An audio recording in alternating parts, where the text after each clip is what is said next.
नमस्कार बच्चों।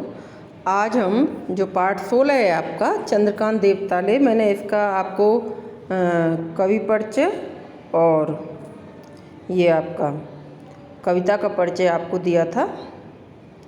अब हम ये कविता जो है यमराज की दिशा ये पढ़ेंगे। माँ की ईश्वर से मुलाकात हुई या नहीं कहना मुश्किल है, पर वह जताती थी जैसे ईश्वर से उसकी बातचीत होती रहती है और उससे प्राप्त सलाहों के अनुसार ज़िंदगी जीने और दुख बर्दाश्त करने के रास्ते खोज लेती है। माँ ने एक बार मुझसे कहा था, दक्षिण की तरफ पैर करके मत सोना, वह मृत्यु की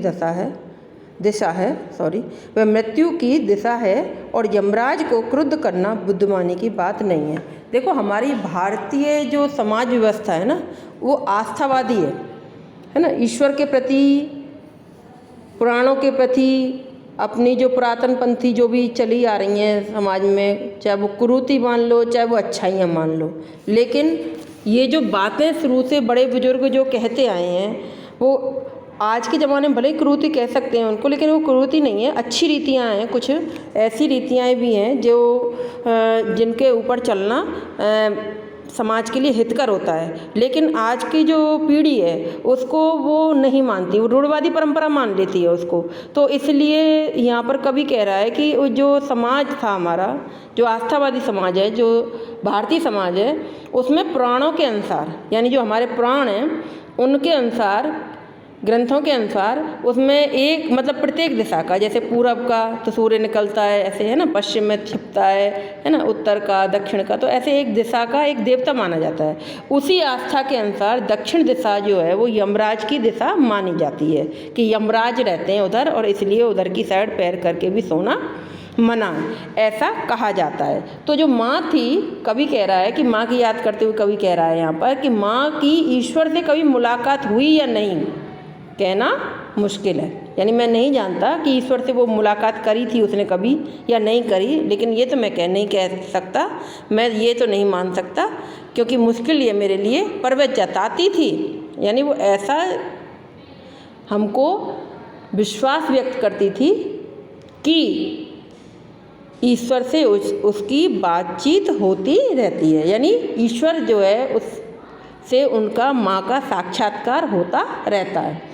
तो इस तरह से वो माँ की दिशा, माँ जो है वो माँ बताती थी कि दक्षिण दिशा में यमराज की दिशा है और उधर की तरफ पैर करके सोना नहीं चाहिए। तो ऐसा वो बताती थी। तो यहाँ पर कवि कह रहा है कि यमराज की दिशा कौन सी है? दक्षिण की दिशा है। और मैंने माँ को कभी भी ऐसा समझा नहीं कि उन्होंने ईश्वर से साक्षात्कार किया हो, लेकिन वो मुझे बताती थी, जताती थी, ऐसा विश्वास दिलाती थी कि उसका जो है साक्षात्कार, उसकी मुलाकात ईश्वर से होती रहती है। तो ईश्वर से उसकी बातचीत होती रहती है, ऐसा वो जताती रहती थी। और उससे प्राप्त सलाहों के अनुसार, यानी ईश्वर के द्वारा दी गई सलाह, यानी जो वो उनसे बातचीत करके जो सलाह वो ईश्वर देते थे, यानी उसको रास्ता दिखाते थे, उनके अनुसार ज़िंदगी जीने और दुख बर्दाश्त करने के रास्ते खोज लेती है। यानी माँ ज़िंदगी को किस तरह से जिया जाए, दुख को कैसे बर्दाश्त किया जाए, दुख और सुख में कैसे समन्वय किया जाए, ऐसे रास्ते अपने आप खोज लेती है, ऐसा कवि कहते हैं। माँ ने एक बार मुझसे कहा था, दक्षिण की तरफ पैर करके मत सोना, वह मृत्यु की दिशा है और यमराज को क्रुद्ध करना, क्रुद्ध मतलब क्रोधित करना, गुस्सा दिलाना, बुद्धिमानी की बात नहीं है। तो कवि स्मरण करके कह रहा है कि दक्षिण की दिशा की ओर पैर करके माँ ने कहा था कि जीवन में नहीं सोना चाहिए, क्योंकि ये दिशा मृत्यु अर्थात यमराज की है। दक्षिण की ओर पैर करके सोना यमराज अपना अपमान समझता है, यानी यमराज जो है वहाँ से देखता है तो पैर नज़र आएंगे सबके, इसलिए उनको वो चीज़ बर्दाश्त नहीं होगी, वो अपमान समझेंगे और वे नाराज़ हो जाएंगे। इसलिए दक्षिण की तरफ पैर करके नहीं सोना चाहिए, ऐसा माँ लेखक को बताती थी। अतः यमराज को क्रुद्ध करना, यानी क्रोधित करना, गुस्सा दिलाना बुद्धिमानी की, यानी बुद्धिमान लोगों की काम नहीं है, अर्थात मौत से नाराज़ी मोल लेना स्वयं मृत्यु को बुलावा देना जैसा है। तब मैं, अब कभी कह रहा है, तब मैं छोटा था और मैंने यमराज के घर का पता पूछा था। उसने बताया तुम जहाँ भी हो, माँ ने बताया, मतलब उसने बताया, माँ ने बताया कि तुम जहाँ भी हो वहाँ से हमेशा दक्षिण में, ठीक है, जहाँ पर आप खड़े हो उस दिशा में, पूरब जिधर है उस पूरब सामने होता है हमारे आँख सामने, पूरब की दिशा की तरफ मुँह करके खड़े हो जाओ तो पीठ के पीछे हमारे पश्चिम और दाएं बाएं उत्तर दक्षिण। तो ये जो चीज़ थी वो, तो माँ ऐसा बताती थी कि जिस दिशा में पूरब की तरफ जब तुम मुँह करके खड़े होगे तो जहाँ भी वहाँ हो वहाँ से हमेशा दक्षिण में, दिशा के अनुसार दक्षिण जो दिशा है उसमें यमराज का घर है। ये माँ ने उसको, किसको बताया था? लेखक को बताया था।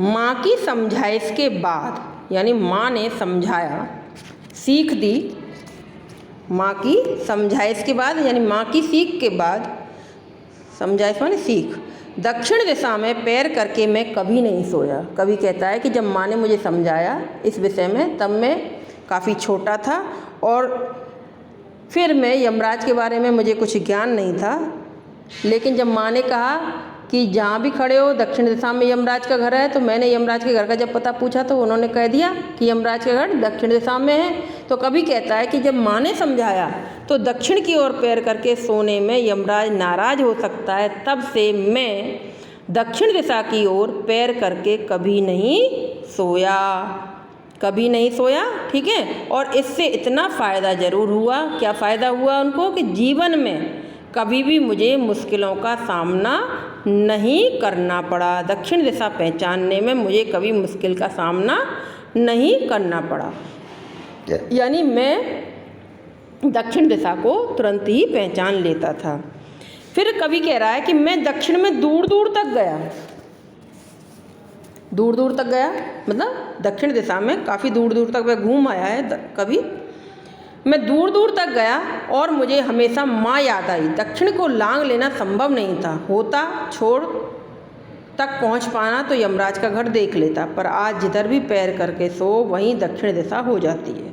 मैं दक्षिण में दूर दूर तक गया, यानी मैंने दक्षिण दिशा में दूर दूर तक यात्राएं की हैं और हमेशा माँ की याद आई, है ना। क्यों? क्योंकि माँ ने ऐसा समझाया था कि दक्षिण दिशा में यमराज का घर है, तो वो हमेशा माँ याद आई कि भाई दक्षिण दिशा में देखूँ मैं कहाँ पर यमराज का घर है। जहाँ भी जाओ दक्षिण दिशा में यमराज का निवास है। दक्षिण दिशा के अंतिम छोर को पार कर लेना, यानी लांग लेना, यानी पार कर लेना, लांग लेना मतलब पार कर लेना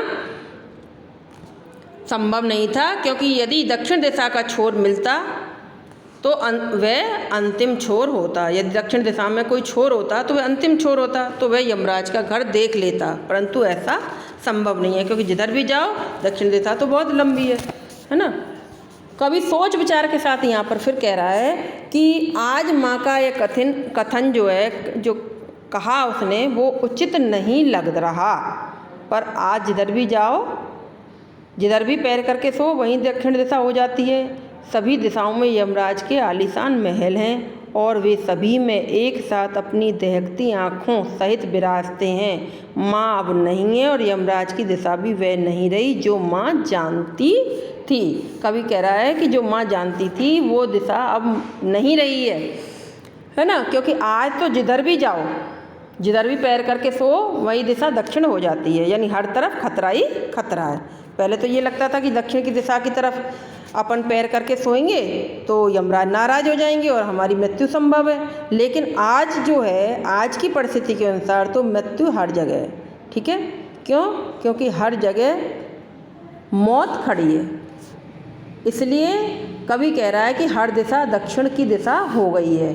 अब तो यमराज जैसे हत्यारे शानदार भवनों में रहते हैं, यानी जो वास्तव में हत्यारे हैं, यानी जो वास्तव में जो दंगा करने वाले हैं, जो वास्तव में लोगों को परेशान करने वाले हैं, वो तो अब आलीशान महलों में रहते हैं, ठीक है।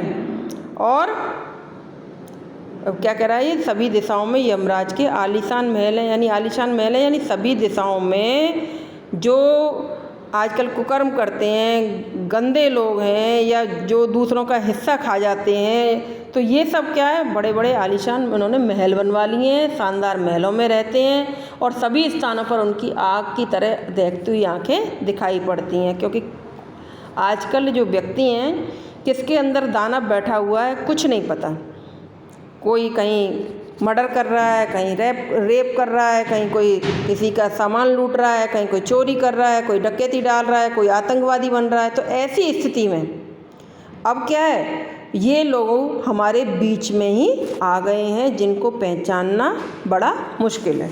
तो इसलिए कवि यहाँ पर कह रहा है कि जो यमराज जैसे लोग हैं वो आजकल बड़े बड़े महलों में रहते हैं और जनता का शोषण, उत्पीड़न, हिंसा, कुकृत्यों में लगे आलीशान भवनों में रहते हैं और अराजकता वाली जो स्थितियाँ हैं, शक्तियाँ हैं, जो स्थिति फैला रखी है उन्होंने, अराजक शक्तियाँ जो हैं वो चारों ओर फैली हुई हैं, उनसे हर कोई भयभीत रहता है। ऐसे लोग आज के युग के यमराज ही तो हैं और क्या हैं, यमराज ही हैं जो कमज़ोर लोगों का शोषण करते हैं और अपनी दहकती आँखों से सहित विराजते हैं। यानी अपनी आँखें चारों तरफ गड़ाए रहते हैं कि कौन व्यक्ति कमज़ोर है, किसको लूटा जा सकता है, किसका शोषण किया जा सकता है। और इस तरह से शोषण करने वाले जो हैं आजकल चारों तरफ हो गए हैं और अपने